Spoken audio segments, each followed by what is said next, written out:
हम इंसान आज कितने आधुनिक बन चुके हैं। हम धरती के बाहर जा सकते हैं, अंतरिक्ष में करोड़ों प्रकाश वर्ष दूर तक देख सकते हैं। हमारे पास विज्ञान है जो हमें हमारे प्रश्नों के उत्तर देता है।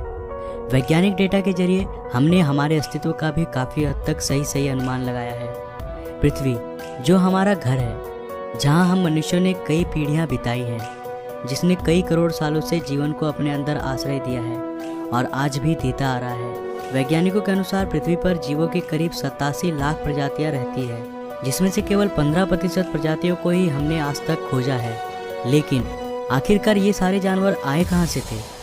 आखिर धरती पर जीवन की शुरुआत कैसे हुई थी? इसे जानने के लिए हमें समय में पीछे जाना होगा, उस समय पर जब धरती अपनी शुरुआती अवस्था में थी। तो आइए चलते हैं आज से करीब 4.5 अरब साल पीछे। आज से करीब 4.5 अरब साल पहले चट्टान का एक बहुत ही विशाल सा गोला एक बेनाम तारे का चक्कर लगा रहा था। इसका सतह पिघले हुए लावा से बना था और इस पर जीवन का नामो निशान तक नहीं था। इस वक्त पृथ्वी पर लगातार आसमान से छोटे छोटे चट्टानों की बरसात हो रही थी। काफी लंबे समय तक यह प्रक्रिया चलती रही। इसके बाद चट्टान के इस विशाल से गोले ने एक ग्रह का रूप ले लिया। साथ ही इस ग्रह का अपना चांद भी बना। ये वही ग्रह है जहां आज हम सब रहते हैं। इस वक्त पर पृथ्वी का तापमान बहुत ही अधिक था। काफी लंबे समय बाद हमारे ग्रह का तापमान थोड़ा सा ठंडा हुआ और इस पर एक ठोस सतह का निर्माण हुआ। करीब 3.9 अरब साल पहले इसने फिर से आग के गोलों की बारिश का सामना किया, जिसे हम कहते हैं द लेट हैवी बम्बार्डमेंट। और इस वक्त धरती पर केवल छोटे चट्टान ही नहीं, बल्कि इसके साथ साथ उल्कापिंडों की भी बारिश हो रही थी। प्रतिदिन कई हजारों की संख्या में उल्कापिंड धरती पर बरस रहे थे। ये उल्कापिंड अपने साथ कुछ बहुत ही खास लेकर आए थे। इनके अंदर जमी हुई बर्फ के क्रिस्टल्स थे, जिसने हमारी धरती पर समुद्रों का निर्माण किया और साथ ही धरती के वातावरण में नाइट्रोजन गैस भी लेकर आया। पर धरती अब भी बेजान था। यहाँ जीवन के लिए परिस्थितियाँ अभी भी उपयुक्त नहीं बनी थी। धरती का एटमॉस्फेयर अभी पूरी तरह से जहरीले गैसों से भरा हुआ था। यहाँ वायुमंडल में ऑक्सीजन था ही नहीं और धरती भी चारों तरफ से समुद्र से घिरा हुआ था। पर अब यहाँ परिस्थितियाँ बदलने वाली थी। करीब 3.8 अरब साल पहले हमारी धरती में एक बार फिर से उल्कापिंडों की बारिश शुरू हुई। पर अब की बार ये पिंड अपने साथ केवल पानी ही नहीं लाए थे, बल्कि ये कुछ बेहद अनमोल चीज लेकर आए थे, जो धरती को जीवन देने वाला था। ये पिंड अपने साथ खनिज यानी मिनरल्स लेकर आए थे। साथ ही इन्होंने कार्बन, प्रोटीन और एमिनो एसिड्स का भी अंतरिक्ष से समुद्र की गहराइयों तक परिवहन किया। परंतु यहाँ समुद्र की गहराई में तापमान बहुत ही कम था। यहाँ सूरज की रोशनी पहुंच ही नहीं सकती थी। लेकिन यहाँ समुद्र की गहराई में भी छोटे छोटे प्राकृतिक चिमनीज थे, जो पानी को गहराई में भी गर्म रख रहे थे और यहीं पर जीवन का पहला बीज पनपा। हम ये नहीं जानते हैं कि ऐसा कैसे हुआ था, लेकिन किसी प्रकार से यहीं पर उन सारे मिनरल्स और केमिकल्स ने आपस में अभिक्रिया करके जीवन का बीज बोया और यहाँ जन्म हुआ पहले एक कोशिकीय जीवों का। ये एक प्रकार के बैक्टीरिया थे। ये बैक्टीरिया समुद्र में बहुत ही तेजी से बढ़ने लगे।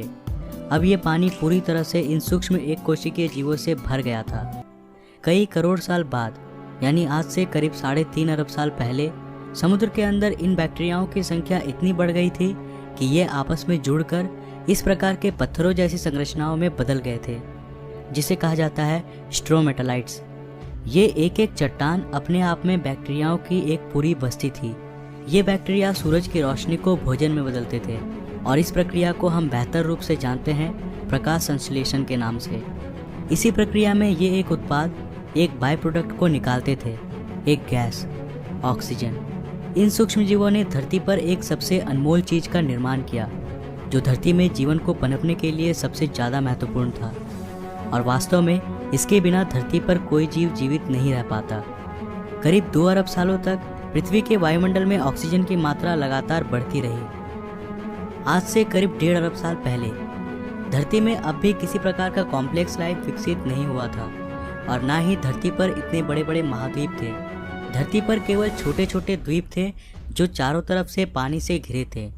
मगर अब धरती के क्रस्ट में हलचल होने लगी। इससे धरती की सतह कई सारे टेक्टोनिक प्लेट्स में टूट गई। फिर इन प्लेट्स में मूवमेंट के कारण ये सारे छोटे छोटे द्वीप आपस में जुड़ गए और एक सुपर कॉन्टिनेंट का निर्माण किया, जिसका नाम था रोडेनिया। इस वक्त धरती का तापमान 30 डिग्री सेल्सियस था और धरती का एक दिन 18 घंटों का था। मगर अब समय के साथ यहाँ परिस्थितियाँ बदलने वाली थी। आज से करीब 75 करोड़ साल पहले धरती की रूपरेखा बदल रही थी। धरती का सुपर कॉन्टिनेंट अब 2 भागों में टूट गया और धरती के नीचे का लावा ज्वालामुखी विस्फोट के साथ धरती की सतह पर निकलने लगा। इन विस्फोट के कारण धरती में कार्बन डाइऑक्साइड की मात्रा काफ़ी बढ़ गई। अब धरती का आसमान इन कार्बन डाइऑक्साइड के घने बादलों से घिर चुका था। इन बादलों से लगातार अम्लीय वर्षा यानी एसिड रेन्स होने लगे। इससे धरती के वातावरण का अधिकतर कार्बन डाइऑक्साइड धरती के चट्टानों पर कार्बन के मोटे मोटे परत के रूप में जमने लगे, जो इस बारिश के पानी के साथ बरस रहे थे। इससे वायुमंडल में कार्बन डाइऑक्साइड की मात्रा में भारी कमी हो गई और अब धरती का वायुमंडल सूरज की गर्मी को रोकने के काबिल नहीं रह सका। इससे धरती का तापमान बहुत ही तेजी से कम होने लगा और धरती पर पहले हिमयुग यानी आइस एज की शुरुआत हुई। ये आइस एज अब तक का सबसे लंबा आइस एज था, लेकिन ये भी हमेशा के लिए नहीं रहने वाला था। समय के साथ साथ वायुमंडल में कार्बन डाइऑक्साइड की मात्रा फिर से बढ़ने लगी और पृथ्वी का तापमान फिर से बढ़ने लगा। इससे धरती पर जमा बर्फ धीरे धीरे पूरी तरह से गलने लगा और पृथ्वी फिर से सामान्य रूप में आने लगी। लेकिन उन सिंगल सेल बैक्टीरिया का क्या हुआ जो आइस एज के आने से पहले समुद्र में थे? आज से करीब 54 करोड़ साल पहले अब धरती का सारा बर्फ पूरी तरह से पिघल चुका था। इस वक्त समुद्र के अंदर जाने पर हमें एक बिल्कुल नई दुनिया देखने को मिलती है। ऑक्सीजन की उपलब्धता में अब वे एक कोशिकीय जीव कई अन्य रूपों में विकसित हो चुके थे। यहाँ चारों तरफ समुद्रीय पौधे, ऐसे अजीब से छोटे छोटे समुद्री जीव थे। साथ ही ये दैत्याकार समुद्री दानव भी था, एनोमेलाकैरिश। ये सब कॉम्प्लेक्स मल्टीसेलुलर ऑर्गेनिज्म के नए प्रजाति थे जो कि एक कोशिकीय सूक्ष्म जीव से विकसित हुए थे। ये है पिकाया। ये केवल 5 सेंटीमीटर लंबे थे, लेकिन इन्होंने अपने शरीर में कुछ बेहद ही खास विकसित कर लिया था जो आगे चलकर हमारे शरीर का एक महत्वपूर्ण अंग बनने वाला था। ये पहले जीव थे जिनके पास रीढ़ की हड्डी थी और इन्हीं से विकसित होकर ये खासियत हमें भी मिलने वाली थी। आज से करीब 46 करोड़ साल पहले अब धरती कुछ हद तक जानी पहचानी हो गई थी। धरती का सुपर कॉन्टिनेंट अब और भी कई भागों में टूट गया था, परंतु अब भी यहाँ जमीन पर रहने वाले जीव नहीं आए थे और धरती के सतह पे पेड़ पौधे भी नहीं उगे थे। पर ऐसा क्यों था? दरअसल ऐसा सूरज से आने वाले हानिकारक अल्ट्रावायलेट किरणों की वजह से हो रहा था। पर अब धरती के वायुमंडल में एक नए परत का निर्माण हो रहा था, जिसे आज हम कहते हैं ओजोन लेयर। वायुमंडल के ऑक्सीजन सूरज के अल्ट्रावायलेट किरणों को सोखकर ओजोन गैस में बदलने लगे थे। इसने धरती के चारों ओर एक चादर का निर्माण किया जो हमें सूरज के अल्ट्रावायलेट रेडिएशन से आज भी बचाता है। इसके कारण अब धरती की सतह पर नन्हे शैवाल फल फूल सके और ये ही धरती के पहले लैंड प्लांट्स बने। समुद्र में रहने वाली ये मछली टिकटैलिक, जिसने पहली बार समुद्र से बाहर आने का निर्णय लिया, इसने अपने फिन्स का इस्तेमाल पैरों के रूप में किया और समय के साथ ये ज़मीन पर ज़्यादा देर तक रहने लगा, जिससे इसके अंग काफ़ी विकसित हो गए। करीब 1.5 करोड़ साल के विकास क्रम के बाद ये जानवर अब पूरी तरह से ज़मीन में रहने लायक बन चुके थे और इन्हें कहा जाता था टेट्रापोड्स। आज से करीब 36 करोड़ साल पहले ये टेट्रापोड्स पूरी तरह से विकसित हो गए थे और अब ये पूरी तरह ज़मीन पर रहने वाले जीव बन गए। ये ही वो जीव थे जो आगे चलकर डायनासोर्स, बर्ड्स, मैमल्स और अंत में इंसानों में विकसित होने वाले थे। यहाँ से एक नए प्रजाति की शुरुआत हुई, लेकिन अब धरती का बुरा वक्त आने वाला था। समय के साथ जीवों की विकास प्रक्रिया जारी रही, लेकिन साथ ही धरती का वातावरण भी बहुत तेजी से बदल रहा था।